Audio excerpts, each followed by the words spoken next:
Everybody's talking about Jeffrey Epstein right now. The list, who was on the jet, the island, his ties to intelligence, how he died, if he's even dead. But almost no one is talking about the billionaire who is basically, I think, Epstein 2.0. And the person I'm referring to is, of course, Peter Thiel. You would prefer the human race to endure, right? You're hesitating. Yeah, well, yes? I don't know. I would. This is a long hesitation. This is a long hesitation. There's so many questions implicit in Should this. the human race survive?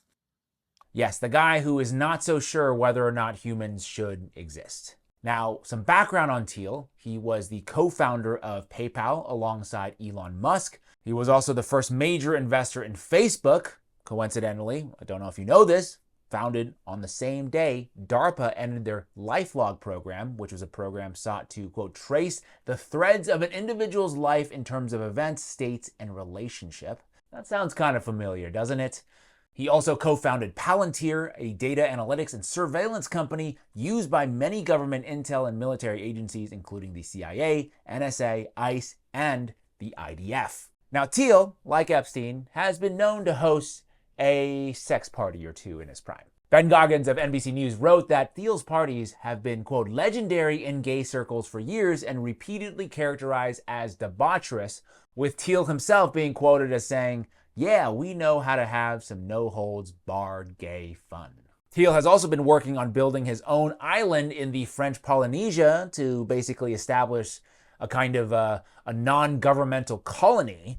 Now, just to be clear, there's no record that implicates Thiel in Epstein's illegal underage sex trafficking operation, but what has been well documented now are their ties in academics and business. You know, nobody is talking about this. Peter Thiel, it's obvious to me that he fits in on that academic side of the Jeffrey Epstein operation. He worked with all of these people and he held academic symposiums at Little St. James, at the island. But what's so crazy about this that I don't think a lot of people are focused on is that there are many survivors that have come out now in the last 5 years saying that they weren't just sexually abused. I woke up in a laboratory there one night, but there were scientists there, you know, and I woke up one night in a laboratory, paralyzed and naked on a table. They did something to me and they don't want anyone knowing about it. And I came back from there, I was hospitalized 10 times with panic attacks. And I'd been a very, very healthy, happy girl before I was taken. That, by the way, was a clip from a new podcast that I'm co-hosting called Today-ish.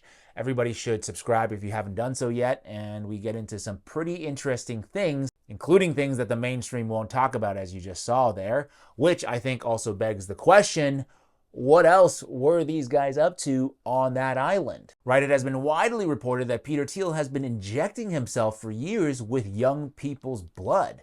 Allegedly, he's been spending $40,000 a quarter on regular transfusions from 18-year-olds. Yeah, is it starting to make sense now, his transhumanist vision and why he can't give a straightforward answer on whether or not he thinks humans should exist? Because I think if it isn't evident yet, it should be now that his vision for the future is clearly aimed at achieving some kind of post-human state where these elites ostensibly control every aspect of society. Which brings me to a company called Carbon, which is an Israeli-founded tech company that develops real-time surveillance and emergency response systems. They market themselves as a next-gen 911 platform with software that gives governments and agencies the ability to access your smartphone camera and mic in real time and integrates biometric tracking, geolocation, and live streaming into a single feed sent directly to law enforcement or intelligence hubs. And guess who funded the company? Peter Thiel, Jeffrey Epstein, and Ehud Barak, the former Prime Minister of Israel. Because if there is a group of guys I trust with real-time surveillance of the American population, it's Israelis and the guy who said, "I no longer believe freedom and democracy are compatible." Yeah, Peter Thiel, he really said that. Look it up if you don't believe me. Now, interestingly, last month, the New York Times published an investigation that showed in 2015 and 2016, Epstein put $40 million into two funds managed by Valar Ventures, a New York City VC firm that was co-founded by Peter Thiel. That information is new and has not been previously reported or publicly disclosed. I mean, just look at the web of powerful people that Peter Thiel is tied to, right? People like Elon Musk, Donald Trump, Mark Andreessen, Sam Altman, Stephen Miller, J.D. Vance. And what's also alarming is his insane reach into the Trump government. Just look at the number of people he's connected to in the executive office of the president. You have, of course, Elon Musk through PayPal, tying into Doge. You have through Palantir his ties to the Office of Management and Budget. He's also tied into the Office of Science and Technology Policy through David Sachs, from his relationship with the Stanford Review and Thiel Capital, all the way up to the Vice President of the United States, J.D. Vance, vis-a-vis his funding of his Ohio U.S. Senate campaign. So to recap, islands, check. Sex parties, check. Obsession with the youth, check.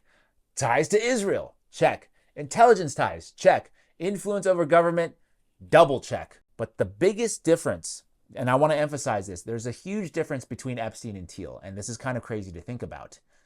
Epstein was more than likely just the middleman. Thiel might just be the architect. My name is James Lee. This is the 5149 Show. Let me know what you think. Is Peter Thiel the new Epstein, or perhaps something even worse? Drop your theories in the comments below, and if you want more exposés the mainstream media won't touch, please like, subscribe, and share this video so together we can expose these sick people for who they really are. You know, I met Epstein a few times as well. It was basically, and I you know, didn't check, didn't ask enough questions about it. But I think there were sort of a lot of things where it was fraudulent. I do think Epstein knew a lot about taxes, and there were probably, you know, these complicated ways you could structure a nonprofit organization, especially as a way in a marital context that I think Epstein might have known a decent amount about.